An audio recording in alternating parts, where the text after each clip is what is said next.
ఏదైతే మనం స్ట్రాటజీ అనేది డిస్కస్ చేసుకున్నామో ప్రస్తుతం మనం చూసుకున్నట్టయితే ₹230 ప్రాఫిట్లో ఉంది. ఈ కేసులో ఒకసారి బ్యాంక్ నిఫ్టీ ఏంటంటే డౌన్ సైడ్ రావడం అనేది జరుగుతుంది. ఈ యొక్క స్వింగ్ లో అనేది బ్రేక్ చేస్తే కనుక దెన్ ఏంటంటే మనం పొజిషన్స్ అనేది అడ్జస్ట్ చేసుకుందాం. సో కాసేపు వెయిట్ చేద్దాం. ఓకే, ఒకవేళ ఫర్ ఎగ్జాంపుల్ కేసు మార్కెట్ అనేది ఈ కేసులో చూడండి కిందకు వస్తుంది అనుకుందాం. మనకి డౌన్ సైడ్ ఏంటంటే పుట్టు పెరుగుతుంది ఫాస్ట్గా. ఇక్కడ ప్రస్తుతం అయితే ప్రాఫిట్ ఉంది, రెండు కూడా పుట్టు అప్డేట్ అవుతుందా 43,500 నిఫ్టీలో చాలా ఫాస్ట్గా వస్తుంది డౌన్ సైడ్.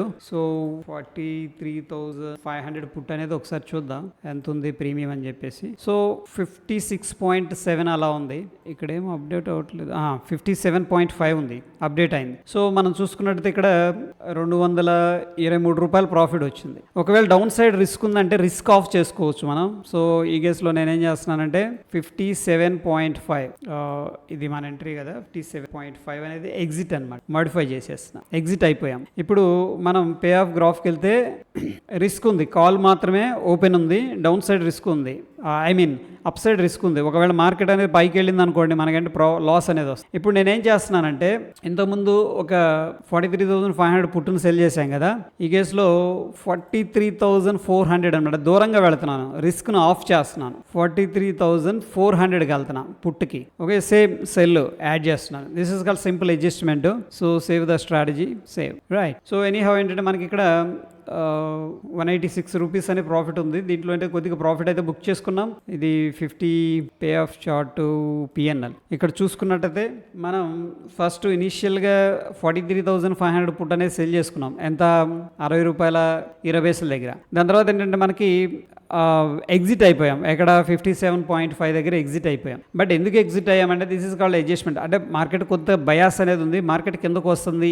ఆ సిచ్యువేషన్స్లో మనం ఏం చేసుకోవచ్చు అంటే ఈ పుట్టును హోల్డ్ చేసామనుకోండి, ఇది ₹60 ఉంది. ఓకే, ఇంక్రీజ్ అయ్యే ఛాన్స్ ఉంది, 70, 80 అలా వెళ్ళిద్ది. ఒక్కోసారి కంపెన్సేట్ చేయదు అనమాట. ఇప్పుడు ఏంటంటే మనకి దీంట్లో స్మాల్ ప్రాఫిట్ అనేది తీసుకున్నాం. నా ఏంటంటే రిస్క్ను ఆఫ్ చేసాం, దూరంగా వెళ్ళేసి ఆ యొక్క పుట్టుని మనం సెల్ చేయడం అనేది జరిగింది. సో చూద్దాం ఈ కేసులో ఏమవుతుందని చెప్పేసి. సో ప్రస్తుతం మనం టైం చూసుకున్నట్టయితే దగ్గర 3:27 అయింది. ఆల్మోస్ట్ 3 minutesలో మార్కెట్ అనేది క్లోజ్ అవుతుంది. సో మార్నింగ్ ఏంటంటే అడ్జస్ట్మెంట్ మనం డిస్కస్ చేసుకున్నాం కదా, ఈ పాయింట్లో చూసుకున్నట్టయితే 44,500 కాల్ అనేది మనం 57.3 దగ్గర సెల్ చేసాం. ఓవరాల్గా ఎండ్ ఆఫ్ ది డేకి దగ్గర మనకి దీంట్లో ₹7 ప్రాఫిట్, అంటే 7 పాయింట్స్ ప్రాఫిట్ అనేది రావడం జరిగింది.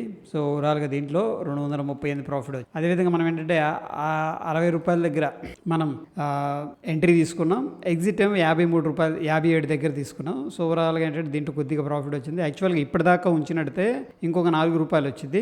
బట్ దీన్ని ఎందుకు ఎగ్జిట్ చేసామనేది డిస్కస్ చేసుకున్నాం. ఎందుకంటే మార్కెట్కి ఎందుకు వస్తుంది కాబట్టి పుట్టు రిస్క్ అవుతుంది అని చెప్పేసి పుట్టుని ఎగ్జిట్ అయ్యి దూరంగా వెళ్ళి మనం ఏంటంటే తీసుకోవడం అనేది జరిగింది. సో ఎనీహౌ ఈ కేసులో ₹43 దగ్గర మనం సెల్లింగ్ అనేది చేస్తే ప్రస్తుతం ఏంటంటే దగ్గర ₹39.65. ఓవరాల్గా అయితే దీంట్లో ₹83 అనేది రావడం జరిగింది. ఎనీహౌ ఒకసారి రిఫ్రెష్ చేద్దాం. సో ప్రస్తుతం అయితే పుట్ సైడ్ కొద్దిగా ప్రీమియం అనేది రైజ్ అయింది. ఓవరాల్గా మనకి ₹355 అనేది ప్రాఫిట్ అనేది రావడం జరిగింది. సో పే ఆఫ్ గ్రాఫ్ అనేది చూసుకున్నట్లయితే కూడా సేమ్ ఉంటుంది.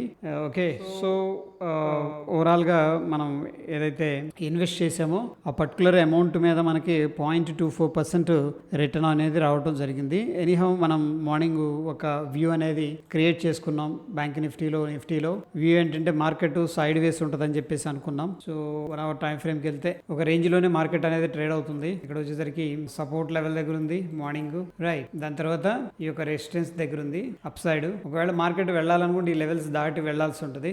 బట్ ఏంటంటే కన్సోలిడేషన్ జరుగుతుందేమో అని చెప్పి ఎక్స్పెక్ట్ చేసాం. సో ఎనీహౌ ఏంటంటే ఒక 200 పాయింట్లు అనేది కిందకు వస్తే మనం ఎగ్జిట్ తీసుకొని ఇంకొక రోల్ ఓవర్ చేయడం అనేది చేసుకోవచ్చు. ఎనీహౌ ఏంటంటే ఇక్కడ రిస్క్ ఆఫ్ చేసుకున్నాం. ఎట్లా అంటే మార్కెట్ కిందకు వస్తున్నప్పుడు మనం దగ్గరగా ఉన్న పుట్టుని ఎగ్జిట్ అనేది తీసుకొని దూరంగా ఉన్న పుట్టుని ఏంటంటే బై అనేది చేయటం జరిగింది. So that is very simple strategy. Okay, that's it. Thank you friends.